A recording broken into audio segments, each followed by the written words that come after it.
This is the brand new reMarkable Paper Pro tablet. And I've been using it for the last couple of days since receiving it. And although this is far from a full review, I'm going to give you the very quick Cole's notes of why you might want to consider buying this versus the still available reMarkable 2. And I have both of them here side by side so I can show you some comparisons of what I'm talking about and let you know which one you might actually want to buy. Because although this is the best of the best in terms of the reMarkable, it might not be everything that you need. So let's jump into it and break down the differences. So while there are a number of differences between these two devices, it really comes down to a few key things that will kind of dictate which way you want to go. One, screen size. The usable space on the Paper Pro is basically the size of the entire reMarkable 2, so a substantial jump up. Speed. Now, if you ever had any issues with speed on the reMarkable 2, I didn't really because I realized this was an e-ink display, but between the two, the reMarkable Paper Pro is faster. And that last big difference is pricing. I'll do a quick test so you can just see the latency differences. So I'll start on the Paper Pro. All right, so just quickly see me jot down some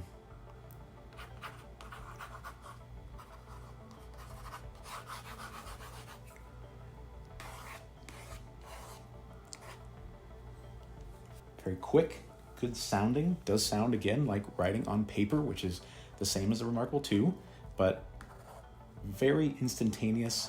I don't know how to explain it, but if you've used the reMarkable 2, this one is just quicker. It renders quicker on the display. It feels a bit more tactile and precise. They have redesigned the pen, so there's actually like a battery in here now that charges when you connect it to the side of the Paper Pro, and that reduces the latency time. It makes it a little bit more precise and a little more accurate as well. So yeah, that's the Paper Pro. Now we'll switch to the reMarkable 2 for comparison.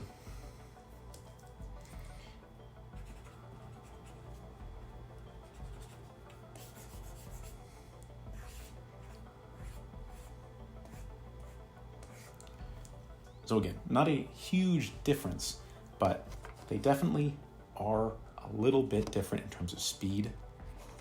So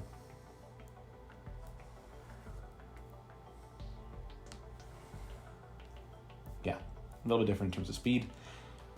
Paper Pro definitely snappier, but jumping between documents pretty much the same. Not a world of difference. What is very different on the Paper Pro though is its ability to display color and to draw and write in color. Can't do that here. The reMarkable 2 will basically show it as like a grayscale, but it cannot actually render the color. So as you can see here, I've got a full color map, Pantone color chart in PDF, and it can display all those colors. Pretty wild. Now, while it can display pretty much every color that there is, you can only write or draw in a few colors, which is an odd decision on reMarkable's part. They should have just given you a color picker, in my opinion, like a color wheel. But you can only write in black, gray, white, blue, red, green, yellow, cyan, and magenta. And personally, I find that these colors are pretty washed out. So although it says magenta or blue, it kind of just looks like a slightly more colorful version of a gray. I don't know what more to say. That's just my hands-on experience so far in the last couple of days of using it.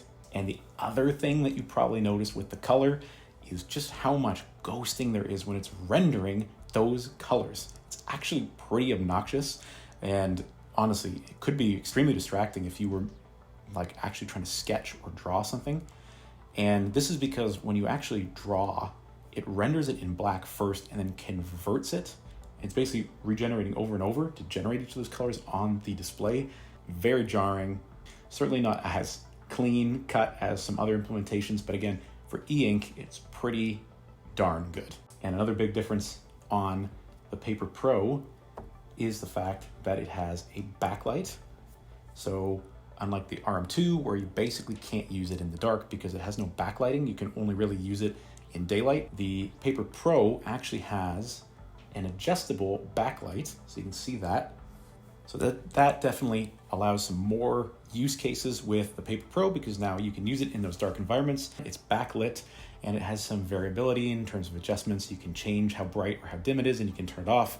Now, that probably affects the battery life, which on the reMarkable 2 was phenomenal and is phenomenal, continues to be phenomenal even after years of use. Hopefully it's not a significant detriment to the Paper Pro's performance, because I really, really like how they've done this variable backlight. It's not super bright, like you almost can't tell that there is a backlight.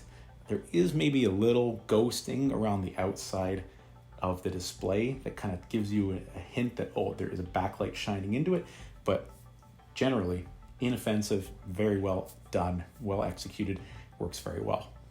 There's two things with pricing that upset me a little bit. The first being that this Paper Pro in Canada is absurdly expensive. I dropped $1,000 for the Paper Pro and the new and improved Marker Plus. Why would you buy the regular marker? Because it doesn't have the eraser built in. Drives me mad that they even make two options. Just give everybody the eraser and stick to a cheaper price. But this device is extremely expensive. Pro name on it, pro pricing. There's no doubt about it. The reMarkable 2 is still within the realm of possibility, I think, for a lot of other consumers. With the Marker Plus, the reMarkable 2 is only $699 Canadian, so I think that's like $500 US all in, which is substantially cheaper than the Paper Pro. So it really depends, as I said, what feature sets you're looking for. Do you want that backlight? Do you want the ability to do color? Do you want the bigger screen? For me, I'm not really bothered by the performance enhancements. It's definitely noticeable, but generally speaking, this is an e-ink display. You really can't expect that even at a premium price that performance is going to be that much better on an e-ink device. And it's not really that much better. It's faster, absolutely. The pen responsiveness is better, absolutely, but I don't think it changes the game. And I don't think most people will even really notice, to be fair, especially if they haven't owned a previous reMarkable device.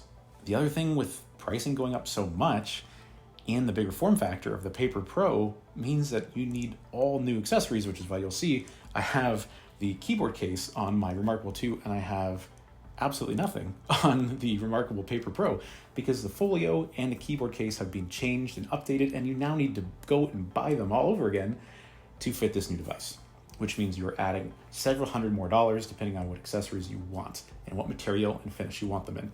I'm not doing my final review quite yet. I need to actually put this guy through its paces and decide if I want to keep it. Luckily, reMarkable does have that money back guarantee, so if I don't love it and I don't want to break the bank and be at the $1,000, I can return it, no problem. But I think I'm going to end up keeping it and selling the reMarkable 2. I just really need to make sure that I can live with the color ghosting and haloing effects, and that it's really worth the cost that I'll need to invest to upgrade all of my accessories. So yeah, that's been my very quick first few days impressions between the Paper Pro and the reMarkable 2. Full review will be coming soon. Let me know what you guys think about the reMarkable 2 or the Paper Pro. Do you love it? Do you hate it? Do you want one? Do you have one? Let's have a conversation as always down in the comments, guys. Thank you for watching this first hands-on impression video, and we'll see you again soon in the next one.